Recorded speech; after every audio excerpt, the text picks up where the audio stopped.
for some top stories with Jeff Darlington, starting with some news, Jeff, out of Jacksonville. That's right. Zay Jones has been released just a week, really, less than a week, after the Jaguars spent a first-round pick to essentially replace him. Now, we thought at one point when Calvin Ridley left the team that Zay Jones might be safe with the Jaguars wide receiver room, but ultimately once the Jags decided to make that move in the draft, he is the odd man out. So the wide receiver room really receiving a major retool in Jacksonville. And speaking of Jacksonville, you see some notable fifth-year options exercised here. Teams have until Thursday to exercise those 2021 first-round picks. Some big names on this list, headlined, of course, by Trevor Lawrence. But check out the Dolphins with two different players in Jalen Waddle and Jalen Phillips, both getting their fifth-year deals exercised. So a couple other names on there, including Micah Parsons, a guy that we're still waiting to see if a long-term deal will get done there. Ezekiel Elliott with his reunion with the Dallas Cowboys, joining the team after really a lot of overtures between the two sides. Zeke, for quite a while now, wanting to find his way back to Dallas. He has not been shy about that at all. Adam Schefter originally reporting the one-year deal worth up to $3 million to return to the Cowboys. Again, not top-tier money, really not even backup money when you consider Ezekiel Elliott's resume, but it was very clear to him and to the team that he wanted back in Dallas. Perhaps maybe he can finish his career where he started it. Yeah, Jeff, I mean, it feels like a nice reunion for a variety of reasons. Swagoo, you think Zeke in that reunion is enough for this Dallas run game to improve after last season? I see him improving in the area of the red area, and that's where we talked about last year, a number of weeks with them not having that bell cow. Like Zeke has been that physical, powerful runner that can consistently get you in the end zone when you get close to goal line or in the red area. And that's really been his calling card. Listen, he's not the same back, and we all obviously know that. But the beauty of this position and the reason why sometimes it's so hard for the really good guys to get paid is because you do it by committee. You have specialists and those type of backs that complement each other. When him and Tony Pollard were playing well together, it was a great compliment, taking pressure off of each other. So a physical, powerful back, which we know Zeke to be.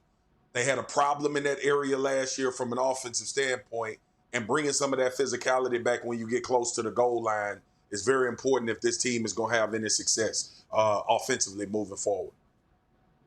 I'm with you, Swagoo. I think it's a by committee thing. No, Zeke Elliott is not in and of himself going to make the run game an improvement. But when you take that with Rico, who they signed back, and he had his flashes even when Tony Pollard was there, and what they did in the draft. I like the fact that they didn't reach for a running back in the draft. They sat at their position and they beefed up their offensive line, because I don't care who you bring in to run the football. If your offensive line isn't solidified, there's no way you could be successful. They went and got a tackling guy in. They went and got BB that could play guard, likely play center, and that is what's going to improve their line. And then with whatever you get out of Ezekiel Elliott is icing on the cake. Don't care. When does CeeDee Lamb come back? I can make the case. There is not a receiver in the NFL who has more leverage than CeeDee Lamb right now. And that's out of respect to Justin Jefferson. Without CeeDee Lamb, all they have left is Brandon Cooks. That's it. So we're talking about an offense that in a situation where everything is on the line for head coach, quarterback, the future, there is not a wide receiver in this league that has more leverage right now than CeeDee Lamb. They have to get a deal done with him, or they could be looking at a significant holdout, and then this offense goes absolutely nowhere.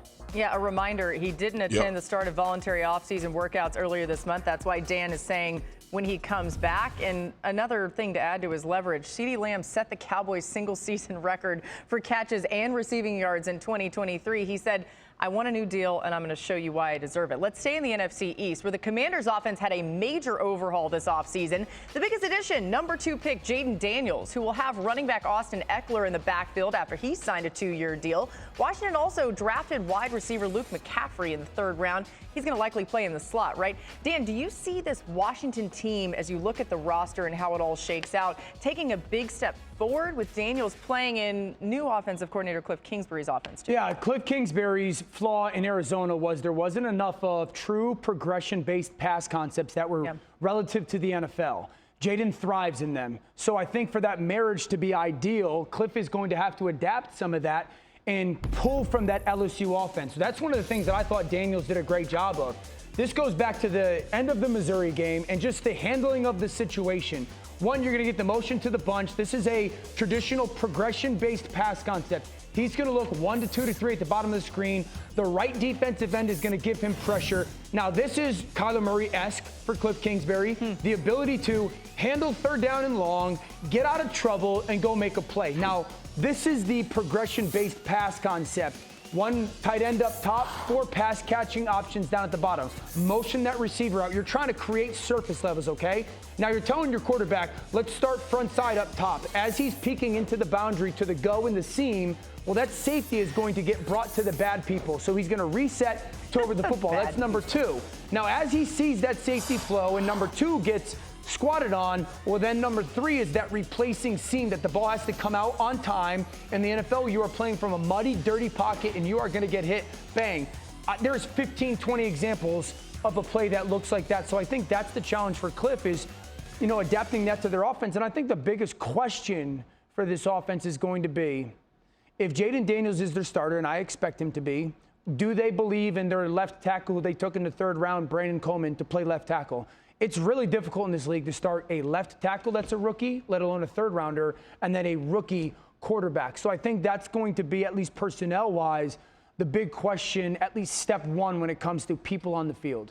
Yes or no, Daniels himself give them a major chance to win? Just the quarterback doing extra, even outside of scheme, that type of thing? I think so. If Coleman's a decent left tackle and Sinnott, the tight end that they took out of Kansas State, can play a little bit, I think the young man is talented enough to get this team to play meaningful games in November and December. A little longer than yes or no, but I'll take it.